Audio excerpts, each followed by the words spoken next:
So let us start the lecture. We were looking at the line integrals and its applications. So last lecture we had defined what is called the surface area of a thin sheet as an application of line integral. Then we also looked at mass and center of gravity of a thin wire. We looked at the work done by moving a body along a curve. And then we looked at circulation. So next we look at what is called the circulation of a fluid along a curve. So let us imagine a fluid is flowing through a region D in space with a velocity field given by, velocity is a vector field, so the velocity field is given by F1i plus F2j plus F3k, and C is a curve inside that region in which the fluid is flowing. So we want to analyze mathematically what should be called as, how do we analyze the flow of the fluid along this curve? How does the fluid move along this curve? Or what we want to define is what is the total fluid flow along the curve. This is a curve, along that we want to analyze that. So as usual, for any formulation, we'll take a small part of the curve and analyze it along that. So consider a small portion delta S. So this is delta S of the curve. Okay, along this we want to analyze what is the fluid flow, right? And if V is the velocity, how much fluid is flowing along this part of the curve, we'll look at the tangential component of the velocity, that is T dot V into ds. That gives us the amount of fluid flow along delta S, the small portion of the curve.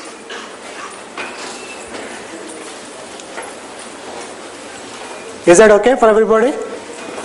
So to find the flow along the curve, we take a small piece of, say, length is delta S, V is the velocity vector of the fluid, right?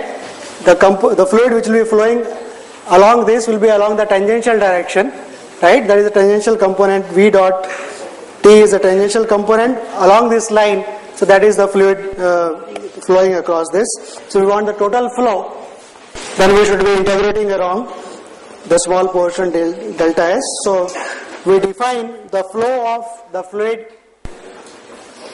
along the curve C when the fluid has velocity vector V is given by V dot T ds, where what is T? T is a unit tangent vector to the curve at that point, right? So this is a scalar field, so we integrate the scalar field, the line integral of that. So this line integral gives us amount of fluid flow along the curve, right? This is along the curve. So that is the reason this is also called, it measures what is called the circulation of the fluid, because looking how much the fluid is flowing along the curve.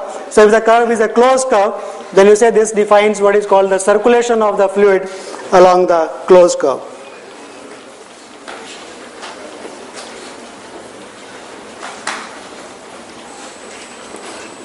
Alright,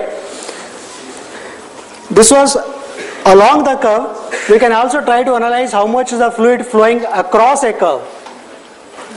How much is the fluid flowing across a plane curve. Okay, so when you want to go across, you will be looking at in the normal direction what is happening in the normal direction across the curve. So let us take same considerations. A fluid is flowing in a region D in the plane. V is the velocity vector. Okay, and let us write rho is the density of the fluid at a point xy in the domain, right? So if rho is the density, then rho times the velocity, right, gives you the mass per unit. Okay, so rho times V gives you how much, this vector field gives you how much is the fluid flowing per unit time, okay, at a point. So represent a change of mass per unit time across a unit length. Okay, so as usual, to formulate the problem, we'll take a small piece of the curve delta S. How much is the fluid flowing across that? We want total mass, so integrate out. Okay, that is the basic idea. So the direction is the across, means you are looking at the normal direction of the unit normal. Okay, so take a small piece of the curve, that is delta S. F is the mass per unit length flowing across it, so F dot N, in that direction the component along that direction, into delta S is the length of the curve. So that much is the mass of the fluid flowing across small piece of the curve, right, in the direction of the normal vector. So you want total, so that gives you the integral of this. So the line integral of f dot n ds. Okay. So the basic difference between flow along the curve and flow across the curve is, it is f dot t, right, or v dot t when it is you are looking at the flow along the curve, and across the curve is f dot n ds. Okay, that is the total flow across. Okay. So here are some physical application, and so this is also called the flux of the fluid flow. So f dot n ds, right, is also called the flux of f. Okay, because f is nothing but the density times the velocity. Okay, the vector field.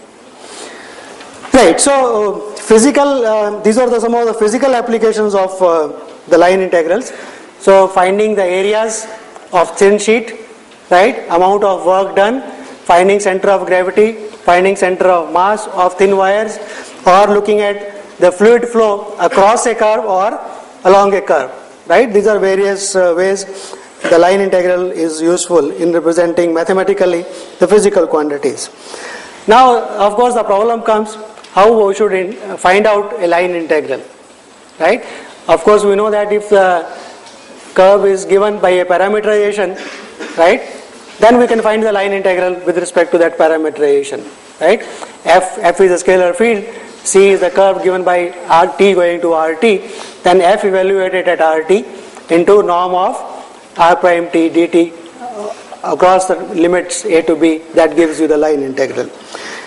But quite often than not, after all, it is a integral of function of one variable, right, T. And in function of one variable, recall that the fundamental theorem of calculus was very useful in evaluating the line integrals, right? So especially in our case, when the line integral is of a vector field, right, we would like to find out a similar condition under which we can say that the line integral of a vector field is given by some values at the endpoints of something.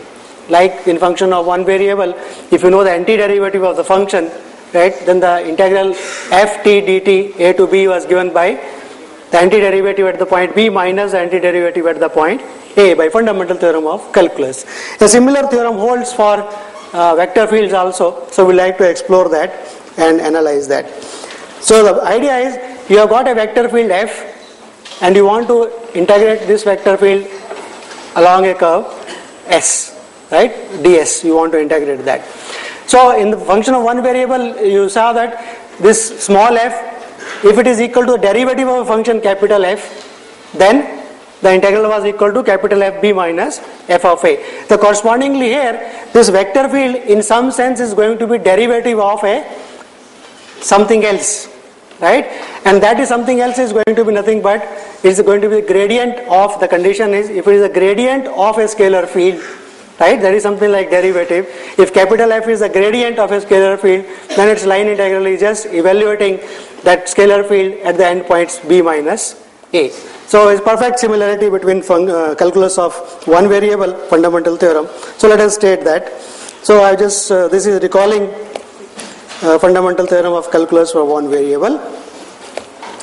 And the theorem says, supposing D is an open set in R3 and phi is a continuously differentiable scalar field, and if you look at the gradient of this scalar field and evaluate it along a curve R, then that is nothing but the gradient dot dr is nothing but phi rb minus phi at ra, right? So this is integrating the derivative is nothing but the values of the difference of the value at the endpoints, precisely saying that, right?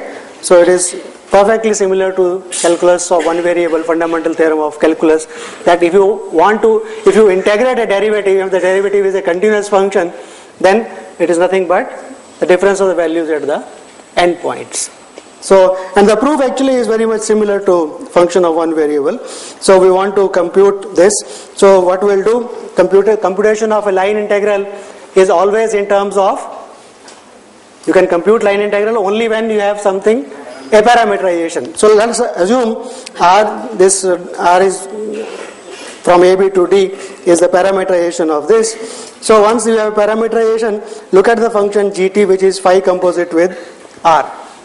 Okay, this is a function of one variable taking values in R. Again, this is a function of one variable, but in between this R is a function of, right, one variable going to three variables, and phi is a function of three variables going to one variable. So if on this function, if phi is continuously differentiable, R is a smooth curve, then chain rule is applicable to this, and we can find G prime of t. So what will be G prime of t? That will be gradient of phi RT dot R prime t dt. Our formulas that we have already done. Okay. So once that is known, G prime, you can now apply fundamental theorem of calculus of one variable. You integrate G prime. Okay, so this is integrating G prime. So what when you integrate G prime, what you will get? You will get back the function, right? So this, the dot R, by writing the line integral is equal to this, and this by chain rule is G prime of t, one variable. G prime is a function of one variable. It is GB minus G of A, which is phi RB minus phi of RA, right?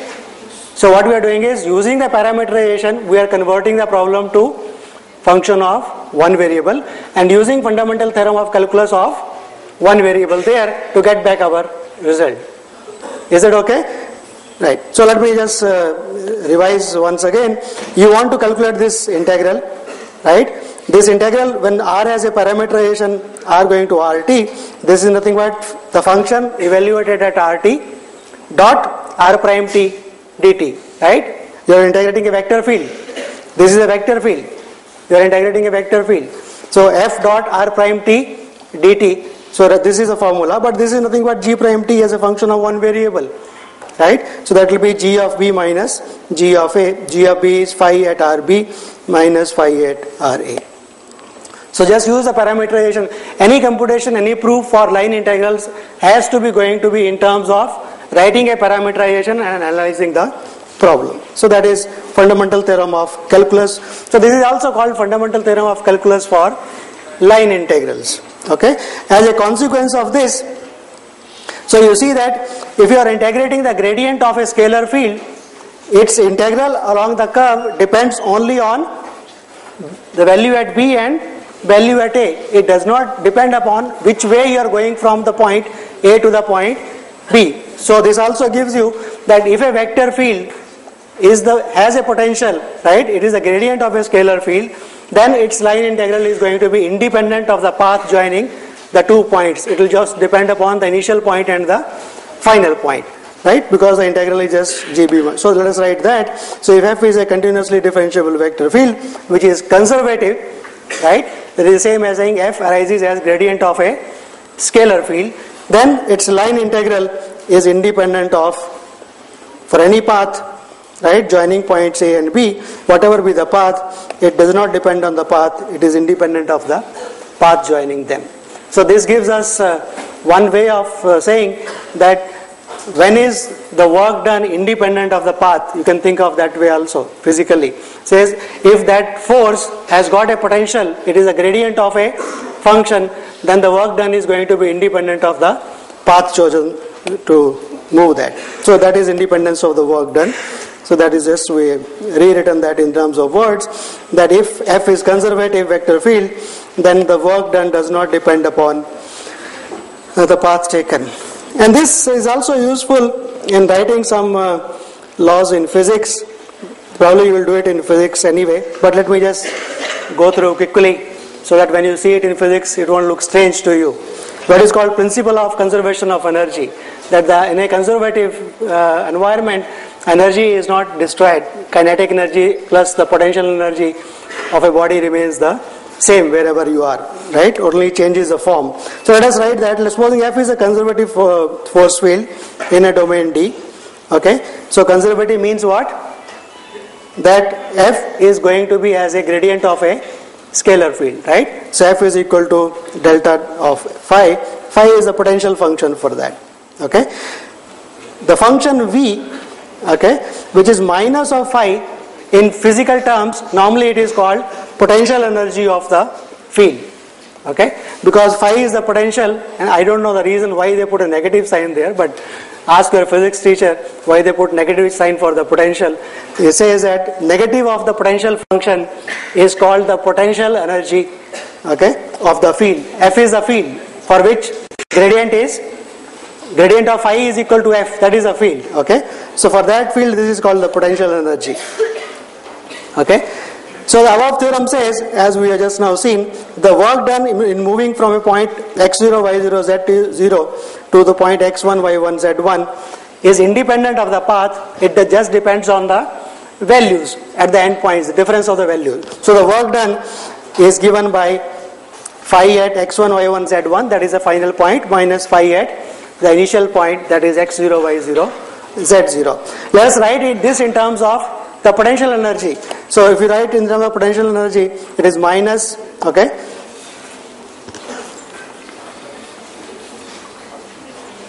there is a problem, right? Negative sign.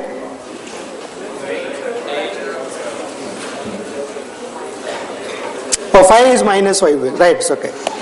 Phi is minus y1. Sorry, I forgot that negative sign. I became a mathematician, not a physicist. Okay, so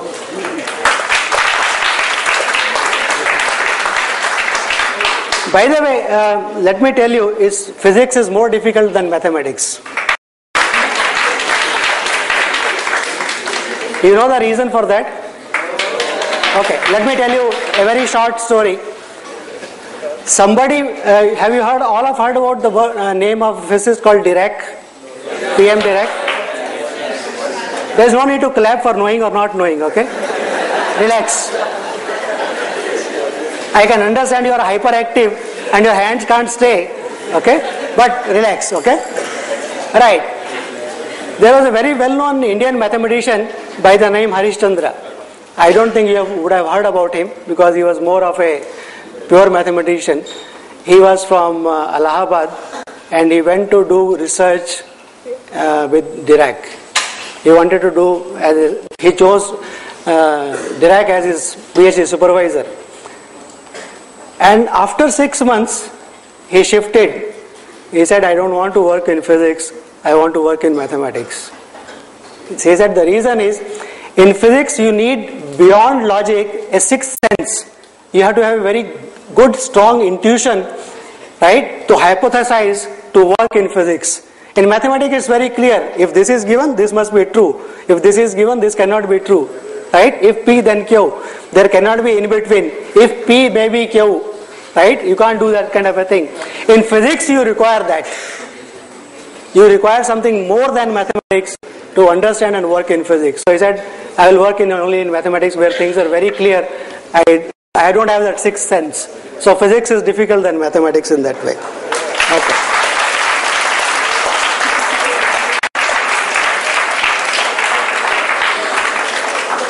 Right, so this is the work done. So let us come back. The work done is related to potential energy in this way. Okay. So when we say that there is no work done, if you are moving along a closed curve in a conservative vector field, that means there is no change in potential energy for that, right? So that means the work done is 0. Okay. Now let us assume you are moving a body which has a mass also. Okay, so the mass is m, okay, and when the body is moving, the velocity at the point x0 is v0, at the point v1 the velocity is v1 at the point x1, y1, right? Then there is something called kinetic energy for the body. You define what is called the kinetic energy, that is half mv square is defined as the kinetic energy, which depends on whether the body is moving or not. If the body is moving with a velocity, that is called the kinetic energy, right? So the change in kinetic energy, half mv1 square minus half mv2 square, right? That is given by F dot dr, that is minus v1 minus, that is a potential energy. So that says, right, v1 is the value at that point and v2 is the value at the velocity vector at the other point, right? So that means what? Half of this is equal to this plus v1 is equal to half of that plus v0. That means what? This is kinetic energy, that is the potential energy. So that says in a conservative vector field, right, you cannot destroy energy, you can only change its form. That is another reason why when you say that if a vector field F has potential, you give the word name that is a conservative vector field, because such environment energy is conserved. That is another reason why that name is given. So this is called principle of conservation energy. Okay, and the reason is that okay. So now let us come back to mathematics. One way of saying that the line integral does not depend on the path joining 2 points is saying that the vector field is conservative. Another way of is the following. So supposing that F is defined in D in R3, then the following are equivalent. See, defining, we are saying for a scalar field, that is going to be true for the line integral of a vector field also. Anyway, so it says the line integral of F on a path on a curve A with B. So this I am using an equation which is explicit. It is a curve which starts at A and goes to B, right? This does not depend on defining A and B, right? We want to formulate it in another term. It says this is equal to saying that the integral for every closed path is equal to 0. Is that intuitively clear for everybody? Yes? That if it is independent of anything about conservative or not, if the vector field is conservative, then we know that this thing is independent of the path, right? But what we are going to describe is that the independent of the path, the line integral is independent of the path. It depends only on the initial, and the line is equivalent to saying that the integral of that vector field over every closed curve in that domain is equal to 0. So basically, I is that supposing the line integral on the endpoints, and over every closed path, the integral is 0. When you take a closed path, you can always take a point on a closed path, right? And take a curve which starts at a point and goes up to that point, and the other way around also up to that point. Is it clear? If I take a closed path, let me just indicate the proof. Supposing this is a closed path C, okay? And I want to show that integral over this closed path is equal to. So let me take any point here and take another point here, right? So integral over, let us say that going along this, I am going along this direction, okay? In this direction, I want to say that the integral of F over C ds is equal to 0. I want to show that. But what is given to me is that in this domain, if I take any point, any 2 points, and take any path joining them, then the integral just depends upon the values at the initial point and the value at the final point. That is given to me. So now I will take 2 points here and go along this up to here and go along this up to here, right? So one curve is C1 going along this, and C2 is going along this one from this point, say A to point B. Then integral along C1 is same as integral along C2 by the given condition. But integral over C2, if I come on the other way around, that will be minus of the other part. That means I will be going along the closed path. So that should be equal to 0, because integral over this is equal to integral over this. But integral over this is minus of integral going the opposite direction. So take it on the one side. So integral over the closed path is equal to 0, right? And same thing, same works for the other way around. If the integral over every closed path is 0, okay, then I want to show that from A to B, if you go along any path, C1 and C2, then both will be equal to 0. Basically same idea again, going over C2 in this direction and C1 from A to B. You can look at a closed curve from here and minus of C2, that is equal to 0. But this integral over C2 is minus of going in the opposite direction, so that will be equal, right? Basically saying any closed curve, you can cut it into 2 parts, right? And going full closed one, it is going opposite in one direction up to a point in between. Is it okay? So basically there is no mathematics involved. It is just property of the line integrals, that integral over C1 union C2 is equal to integral over C1 plus integral over C2. And if you are traversing a path backwards, then integral over that is minus the integral over the original path. So only those two properties are used. So let us go back and write down the proof of that. Okay. So proof, just now I described, let me just write it. 1 implies 2, integral is independent, implies integral of every closed path is 0. So take a parameterization of that path. So, right, take a point here, that means take a point in between C, A and B, right? Closed path is going from A to B, it starts and comes back at B. Take a point in between, that is same as saying mathematically that you divide it into the geometric idea that divide the curve into two parts, meaning take a point in between the time interval, go from A to C you will be going here, and C to B you will be coming backwards. Writing that idea mathematically. Okay, so C1 and C2 are the two curves, A to C and C to B, and that is equal to 0. That means you can write it minus of that, minus C2, right? So add up. So integral over C is integral over C1 plus integral over C2, that is equal to 0. Okay, and similarly the backward 2 implies 1 in the same way. Okay, but because you can consider the closed curve which is C1 union minus of, if C1 and C2 are given with the same initial point and same final point, you can look at minus C2, that gives you a closed curve. Okay, integral over that is 0, meaning integral over C1 is equal to integral over C2. So we get a criteria for independence of path in terms of closed curves, right? So it says that the line integral will be independent of the path joining the 2 points A and B, for any 2 points A and B in the domain, if and only if integral over every closed curve is equal to 0. The two are same. Okay, right.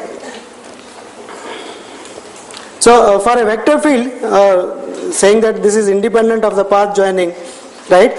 So this is only, recall, for a conservative vector field, if the vector field is conservative, then it was independent, right? So you can ask, is the converse true of that statement or not?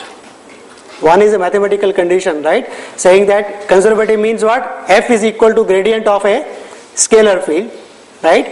And then we are saying it implies that the work done is 0 over every closed path, right? Or going from a point A to B does not depend on the path you go from A to B. So can we say the converse is also true? That means supposing our vector field is such, it has a property that when I have the line integral of this vector field over every closed curve, that is equal to 0. Does it imply that this F must have a potential? There must be a function phi such that, right, F is equal to gradient of phi. And we'll give you an example that this is not true in general. The converse of that statement is not true in general. So let us, and the example is very simple. Let us look at, so that is the question we want you to analyze. That is conservative, that means it is a gradient of that.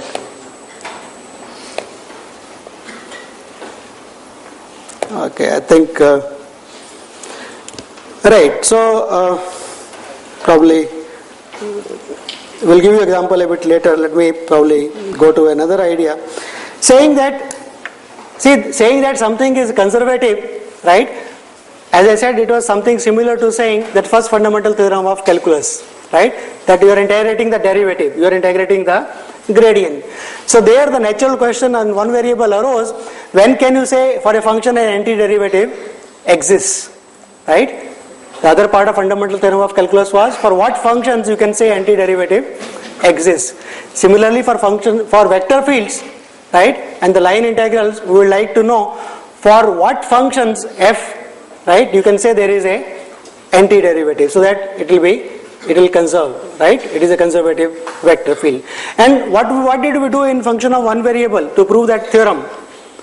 We said that supposing f is a continuous function and you want to show it has an antiderivative, so what you do, it is a function defined on the interval a to b, so integrate from a to a arbitrary point x in the interval a to b, right? That gives you what we call as an indefinite integral a to x ft dt, and we showed that function capital F actually is differentiable and its derivative is equal to small f. Same idea we want to carry over, we want to copy the same idea and see whether it will work in our scenario for line integrals or not, right? So let us look at the idea. So this is the domain given to me, okay, and in that domain let us take a point A, okay, and take a let us fix a point A in the right in the domain, and what we do, take a arbitrary point and take a path joining them and integrate your function along this path. So as you move this point, A is fixed. As you move along it in the domain, you get a function on the domain. It is something similar. Function of one variable is given in a domain A to B. The point A is fixed. You take a point X, arbitrary point in the domain, that is interval AB, and integrate from A to X. Same thing we are doing here. The domain is in R3, okay, and we want to integrate from a fixed point A to a point B, which is a moving point. Okay, so A is fixed. We would like to define this. Okay, now there are two problems that arise in this case. What are the problems that will arise in this case? One, to go from A to B, I am choosing a path, right? And if I want to define a function at the point, I want to say that phi gives you a value which does not depend upon, which should be same for all points, right? If the point is known, then the value is known to me. Is that okay? Then the value should be known to me. That means what? But my definition depends upon the path chosen to join A with B. So first condition I should put, my domain should be such that if I integrate this function f, vector field f, right, its integral should not depend on the path chosen to join A with B. Right? It should be independent of the path. So let us assume our function f has got that property. Right? F is a function, f is a vector field defined in a domain D with the property that its line integral along any path joining A with B does not depend on the path, it depends only on the points A and B. So if you have fixed A, then it will depend only on the point B. Right? So that will solve the problem that this function will be phi x y z will be a well defined function. This value will be non-controversial. It will not depend on the path if I put that condition. But there is a second problem arises. What does the second problem arise? See, this is how mathematics, I am trying to copy one variable in three variables. Right? I have to see that at each stage, when I copy, I don't make a mistake in each step. The first step was fix a point A, something similar to one variable, the left end point A, take a arbitrary point X, so I have taken an arbitrary point B, take a path joining it and integrate A to X kind of thing. For that I need, right, that this should not depend upon the path joining, but more than that I need, first of all, there should be a path joining A with B. Given any 2 points in the domain, there should be at least one path which joins A with B, and then secondly the integral should not depend upon the path joining A and B. So I need two things, because my domain may not be such that given any 2 points in the domain I can always have a path joining A with B. So let us see why that is a problem that need not happen. Okay, so there is a problem, as I mentioned here, that may not be so. So let us look at this kind of a domain. What is the domain? It is inside that blue portion. I am excluding the annular ring, R2 minus the annulus portion. My domain is R2, the plane minus the annular portion. So probably if I can draw it separately, right. So let me look at, okay, so the portion outside and the portion inside. That is my domain D. Okay. Now if I take a point, say here A, and I take a point B outside here, then there may not be a path which is completely inside D and which joins A with B. Although I cannot have CAB, a path joining which is completely inside D. I can choose a point A inside here and a point B, right? So that may not happen for all domains automatically.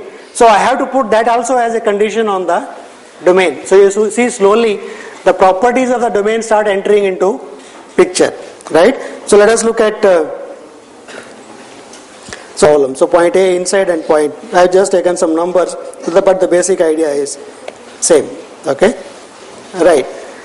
So the domains should have that property that given any 2 points, there is a curve joining the 2 points. Such domains are called connected subsets of the plane or connected subsets of R2 or R3. A domain D, a subset D of R2 or R3 is said to be a connected set if given any 2 points, there is a path which joins A with B. So let us put that definition. So that is called a connected set. Let us look at examples. Let us look at real line. To start, you can define it in R1, R2, R3, Rn, anywhere. In the real line, what are connected sets? Is an interval a connected set?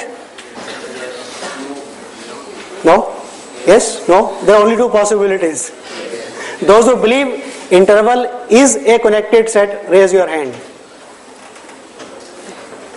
That means all remaining believe it is not, right? Because I need not ask maybe or may not be. All who want to abstain from voting from yes means they believe in no. Shall we do this voting again with that kind of clarification? How many believe that interval is a connected subset of real line? Raise your hand now. Marginally it has gone up. But still majority seems to believe it is not. Right? So if interval is not a connected set, then you have to produce at least 2 points in a given interval which cannot be joined by a path. But if you are given an interval, okay, so let me go back to my picture probably. This is the interval. Doesn't matter open, close, left open, right close, finite, infinite, doesn't matter. If I give you a point A and give you a point B, is there a path joining A with B in real line inside that set? So the set D is equal to the interval, let us say A and B. A point A belongs to it and a point B belongs to it. Is there a path which is completely inside D which joins A with B? Obviously there is, the part of the line. Because what is the interval? It is a segment of the line. Every point in between is a part of it. If the point A belongs to it, B belongs to D, and D is an interval, then everything in between is also going to be a part of the interval. That is the definition of property of the interval. So there is a path always. Now let us ask the question, converse question. So what we have seen is every interval is connected. Converse question. What will be the converse question? Is every connected subset an interval? Right? You are trying to characterize all connected subsets of a line. You want to describe. So can you say that if a set is connected, it must be a interval? In real line. I am talking about only real line. I will come to the plane slightly a bit later because I want you to understand the concept of connectedness. In the line, I have got a set D which has the property that any 2 points in D can be joined by a path, right? And path in line is line only. Okay? So the question, is it an interval? Yes. Obviously, given any 2 points, if you are able to join, right, that means the only possibility is the line itself. That means all points inside are also part of, so given any 2 points, all points in between are also part of the subset, and that is the interval. So we have proved that on the real line in R, if a set is connected, if and only if it is a interval. Let us come to plane now. Just now we saw that if you take annulus portion and remove it from the plane, that is not connected. Right? So give me an example of a connected set in the plane. I want you to think in the plane R2, a subset D which is connected. Just give me one example. Yes? Annulus itself or the circle. Okay, so many examples. The plane itself, is it connected? The whole plane? Yes. It says you take this inside of the circle. Is that connected? Inside of the circle, right? Connected. Let us say inside of the annulus ring. That portion is connected? right? Complement of that was not connected. Complement meaning the outside the annulus was not connected, but annulus is, because given any 2 points, you can always join by a path, right? In plane, path need not be a line. Okay, path is any curve. Okay, it could be curved or anything. That's why the name curve comes. Okay, give me other than annulus non-connected set. You see, that is what mathematics. If you are able to give examples of something that is true, you should be able to give enough examples of something that is not true also, because that helps you to understand the concepts. So, yes, 2 separate squares. Why 2 separate squares? Just take 2 any kind of sets. So D is D1 union. So D1 union, D2 is my set. That is not connected, right? Let us look at this kind of a portion. Is it? Yes, right? Because even if a point is here, a point is here, I can always come like this. There are some special kind of subsets of the plane which are connected. They are what are called convex sets. Any 2 points can be joined by a straight line. Those kind of sets are called convex sets. For example, the disk, right? Given any 2 points, I can join by a straight line. This is a convex set. But this set is not a convex set. Given a point here and a point here, I cannot join it by a straight line. The straight line joining them is not a part of the domain. So this is a non-convex set. Every convex set is connected, right? Because you can join by a straight line, right? The line joining the 2 points is inside it. But there are non-convex sets which are also connected, and this kind of thing will be an example of that. So in the plane it is quite clear what are connected sets. It's difficult to characterize what are all connected sets in the plane. That is slightly difficult. So I will not go into it. Okay, in the real line it was easier. In R3 it is much more difficult even. Okay, to define what is, to characterize a set is connected if and only if what should be the condition. Okay, so we will not go into it. But there are enough examples. Okay, in any convex set in R3 also is going to be connected. Again, convex means the line segment joining them is inside. Okay, it's clear, right? Okay, so let's go to some more of our mathematics. So examples. Okay, connected sets are intervals in the plane. Every open ball is a closed ball, open ball. Annulus is not. Open rectangles, okay, they are not. Every convex set in R3. So there is a large class of sets in R3 which are connected, right? Every convex set is a connected set. Okay. So now comes the main theorem which motivated us to define what is called connected set. So suppose you are given a field, a vector field f, which has the property that integral along any path is independent of the along a path depends only upon the initial and the final point, and your domain is a connected set. Then we want to say such kind of a function will have a potential function. Such kind of a vector field will be a conservative vector field, perfectly similar to one variable. If a function f is continuous, there you don't have to say anything about connectedness because interval is a connected set anyway, and the line integral in the line means only the definite integral a to b.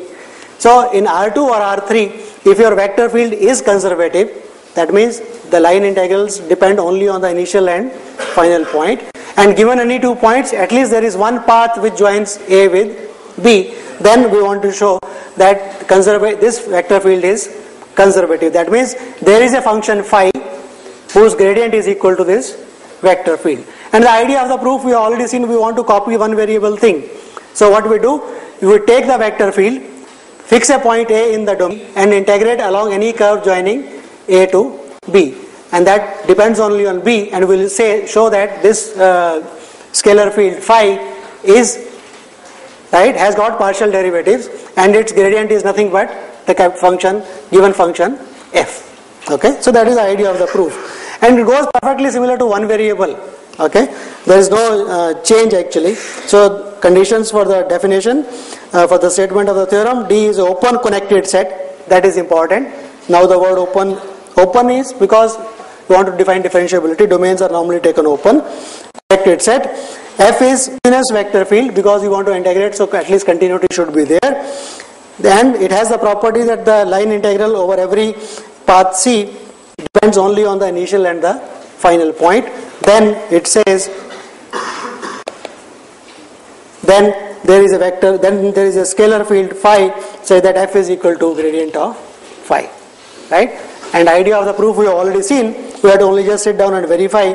So define, fix a point P, x0, y0, z0 in the domain, and have the line integral for any point Q in the domain x, y, z. Take any path joining them and define, okay, and define phi x, y, z to be f dot dr along the path joining P with Q, where P is fixed, Q is arbitrary. We know there is at least one path. Connectedness is used only to ensure that there is at least one path. Okay, F is continuous, so you can integrate, and this gives you a function phi which depends on the point x, y, z in the domain. As you vary this point, you get a function phi. Only thing is to show that this function phi is differentiable. In one variable, how did you do? You had a point x, you take a nearby point x plus h, right? Look at phi of x plus h minus phi of x divided by h, limit h going to 0. Same thing we are going to do here. Okay, so this is the point Q, and our domain is open. That means there is a small ball which is completely inside this domain. So that means I can go to a point nearby. Increment is possible. So take a nearby point R, okay, in some direction, whichever direction you like, okay, and take the increment and look at phi at the new point, phi at R minus phi at Q. Divide by the increment and take the limit. That is what we want. So let us do that. Once we understood what we want to do, so this function is well defined and so on. This is the required vector field, scalar field. Let us do all that. So that small ball means there is a distance, right? Oh gosh. Okay, right. That means there is some radius r for this. Oh gosh. Okay, I can go beyond that up to that radius. That means I can vary h between 0 and r, and I can look at along any direction if I like. Okay, so let us do that. So let us look at x plus hu. U is a direction from the point Q. I am going in the vector u, anywhere in that ball. Okay, I want to move. So I go in the direction of the vector u, a unit vector. How much I am allowed to go? H times u between 0 and some 1. Okay, so or r, so that it is inside that. That is the increment. In that direction, I will be giving the increment hu. Okay, so the value of phi at x plus hu minus phi at x divided by h, limit h going to 0. That is what we want to do. So let us do that. So phi of x plus hu minus phi of x divided by h. So 1 over h is outside. There is the path joining C with R. Okay, and this is the path joining C P with Q. So from P to R, what is the path I have chosen? Because this is a ball, okay, I have taken the straight line joining Q with R. Right? The increment, Q was the point. From Q I have to go to a nearby point R. So I need a path. And my domain says I can go along any path I like because my function has that property. So I choose the simplest one, namely the line joining Q with R. Okay, so that is the path PR. C to P is the original path, and Q to R is the line segment. Minus CP to Q. So what will be the difference of these two? These two integrals, C1 union that line segment, right, and minus integral over C1. So it will be only integral over the line segment joining P with Q with R, right, like in one variable x to x plus h. Right, so this is a property. So L, Q, R, which L is the line segment joining them. Right, now this thing we can calculate, right, because the line segment joining 2 points, I have a parameterization available.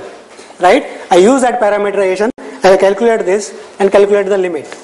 Okay, I chose line integral, the line segment joining them because immediate parameterization is available to me. Okay, so let us do that.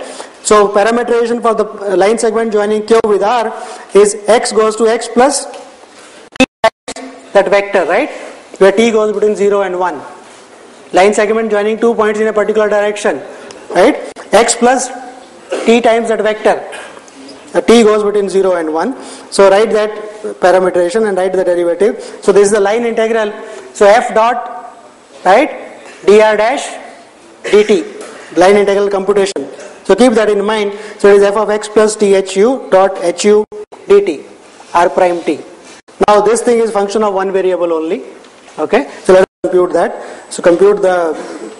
Now what we wanted to show, I have taken direction u, but I am not really interested in any direction.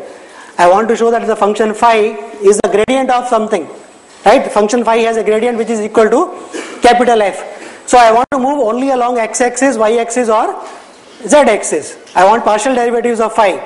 So for that, I choose u to be equal to I.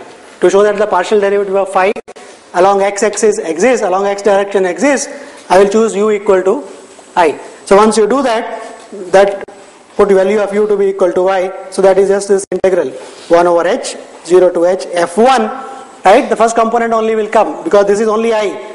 Second component, right, h times I, other things will be 0 in dot product, only the first component will survive. So this dot hi is the first component of f, x plus thi dt 0 to 1. You make a change of variable th, you call it as some new variable, so it is 1 over h 0 to h f1 of this. Now limit of this as h goes to 0. What is that limit? What is the limit of this as h goes to 0? This is one variable problem now. This is a one variable problem.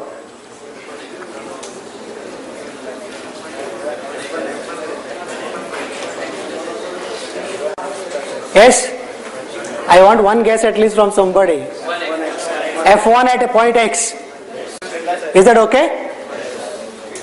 What will be the justification for that? Is a right guess. Agreed.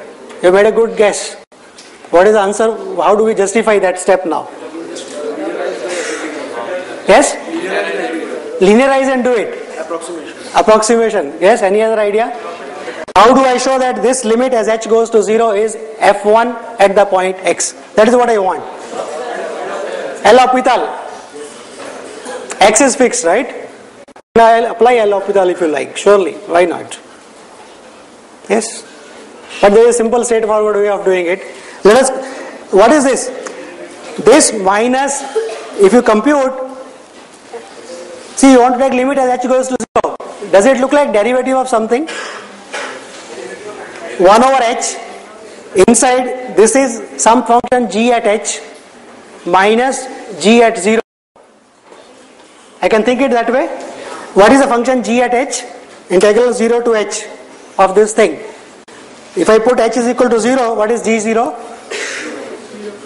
Yes? 0. So it is 1 over h, g of h minus g of 0. And if that the function g is differentiable, it will be derivative at the point g at 0. Right? Precisely. So what is the function gh? 0 to h, this thing. Is that differentiable function? As function of h? 0 to h, f1 is continuous. So no problem. That is a differentiable function. So you can just straight away say, right, by definition itself. You don't have to go to L'Hopital rule. Right? You can define gh to be this integral. Okay? 0 to, say g of u to be 0 to u. f1. Okay? So that is a function of g of u. And then g prime of 0 is equal to f at x. That is a differentiable function by fundamental theorem of calculus. Right? Or Leibniz rule or whichever you want to call it. Okay? And that says that limit is equal to gh minus 0, that is f1 of x. Right? So basically we are doing function of one variable only. Because that increment, right, you are going along a line from a point q to r, that line integral increment, you are going along a straight line, right, because there is a small ball that is convex, and that line segment also you want only parallel to x-axis, y-axis or z-axis. So you are doing actually a function of one variable calculus only. You are reducing everything to function of one variable. So that means the function phi has got derivative with respect to x, and that is f1, the first component of the vector field. Similarly, second component u equal to j will give you the differentiation with respect to y, right? It exists and is equal to f2 of x. Similarly, the third one. So all those remaining are similar. So the partial derivative of this x1 and similarly the other, and that will prove the thing. So that means what? That says that if a vector field is continuous, okay, it's continuous vector field, and the domain is a open connected set for that vector field, then this, and if it is integral is independent, that condition is there, then it is conservative. Then there exists a potential function phi such that gradient of phi is equal to f. How to find that phi normally is a problem. We'll see how to do it next time. Okay, so let us stop there.